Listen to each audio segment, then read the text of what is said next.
Side business பண்ணா தான் shine பண்ண முடியும்னு சைட் பிசினஸ்ல பயங்கரமா கல்லா கட்டக்கூடிய நடிகைகள் யாரெல்லாம் தெரியுமா? லிஸ்ட்ல நம்ம ஃபர்ஸ்ட் பார்க்க போறது Nayanthara. Lady super star Nayanthara நடிப்பையும் தாண்டி பல தொழில்கள்ல முதலீடு பண்ணியிருக்காங்க.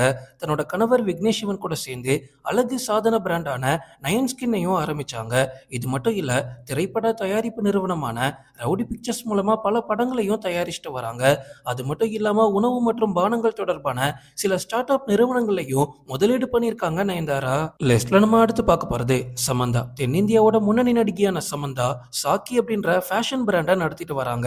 பெண்களுக்கான ஆடைகள் மற்றும் லைஃப் ஸ்டைல் பொருட்களை விற்பனை செய்யக்கூடிய நிறுவனம் தான் இது. இதுக்கு ஒரு நல்ல வரவேற்பும் கிடைச்சிருக்கு. அது மட்டும் இல்லாம ரீசெண்டா சொந்தமா ஒரு தயாரிப்பு நிறுவனத்தையும் ஆரம்பிச்சிருக்காங்க. இதன் மூலமா சில படங்களும் வெளியாகி இருக்கு. அது தவிர பல ஸ்டார்ட் அப் நிறுவனங்கள்ல இது வரைக்கும் சமந்தா முதலீடு பண்ணியிருக்காங்க. லிஸ்ட்ல நம்ம அடுத்து பார்க்க போறது தமன்னா. தமன்னாக்கு ஜொல் அப்படின்னா ரொம்ப ரொம்ப பிடிக்கும். அதனாலேயே நீங்க பாருங்க, மேக்ஸிமம் ஜுவல் கடையை திறக்கிறதுக்கு இவங்க தான் வருவாங்க. மேக்ஸிமம் ஜுவல்லரி ஷாப்பை திறக்கிறதுக்கு இவங்க தான் வருவாங்க.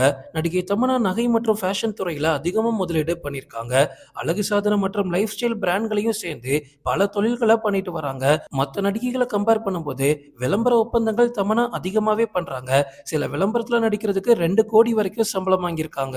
லிஸ்ட்ல நம்ம அடுத்து பார்க்க போறது ரகுல் பிரீத் சிங். ரகுல் பிரீத் சிங் செம்ம ஃபிட்டான ஆள். ஹீரோயின்ஸ்லயே பார்க்கிறதுக்கு ரொம்ப ஃபிட்டா தெரியற ஆள் அப்படின்னு கூட சொல்லலாம். இவங்களுக்கு இந்த யோகா மற்றும் எக்ஸசைஸ் மேல அளவற்ற பிரியம். அதனாலேயே அந்த துறையிலேயே இன்வெஸ்ட் பண்ணிருக்காங்க.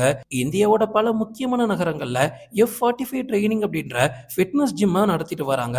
இவங்களோட ஜிம்முக்கு இந்தியா முழுக்க பல பிரான்ச்சைஸ் இருக்கு. உடல் நலன் மற்றும் உடற்பயிற்சியில அதிக ஆர்வம் கொண்ட இவங்க இந்த தொழில் மூலமா நல்ல வருமானத்தையும் பார்த்துட்டு வராங்க.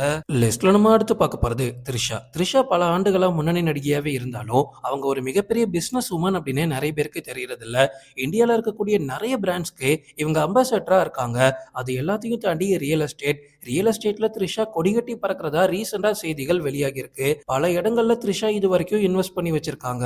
லிஸ்ட்ல நம்ம அடுத்து பார்க்க போறது ஸ்ருதிகாசன். ஸ்ருதிகாசன் அடிக்கடி இப்பெல்லாம் படங்கள் நடிக்கிறதே இல்ல.